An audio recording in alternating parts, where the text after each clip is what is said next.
should I really have Sussex Spaniels? Because as much you're actually talking about the physical characteristics, they are not a beginner's dog.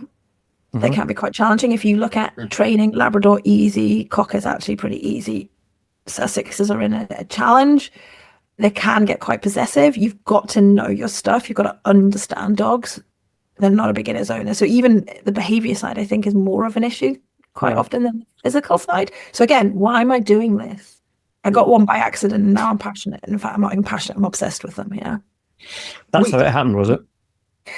Yeah. I got a phone call in 2009 and I remember it really well, just outside the vet school library at Cambridge. And it's my father, and he'd been to collect some money from a Springer Spaniel Rescue Society. He'd done a demo for them.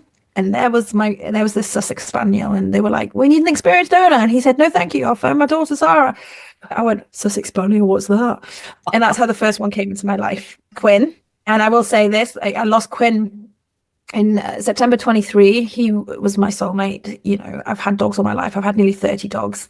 And he was my world. And he wasn't easy. Not an easy dog. And even at 15, barking at my husband every time my husband cuddled me. Yeah, I ended up with them by accident, and now I'm obsessed with them. Yeah. Do you know, you've between us all, we opened a bit of a can of worms, haven't we?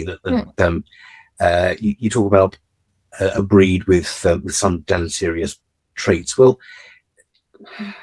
almost every breed will have some deleterious traits. I say almost just to cover myself. I'm pretty sure it's all of them. But yeah, they're all going to have some deleterious traits, but by the pure fact that they are monohybrid, that they are line bred, inbred, interbred to some extent.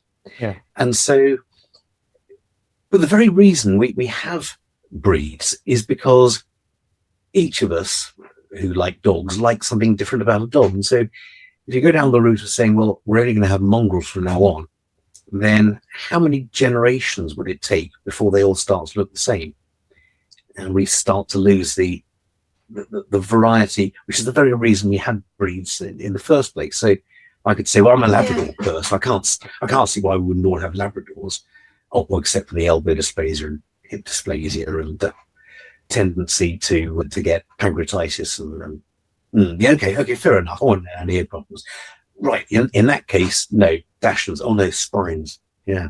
So we do want breeds. We do want different breeds, and so we may as well keep the wider selection of breeds that we can, because actually what you're trying to do is to make the distinctive Sussex Spaniel a healthier breed.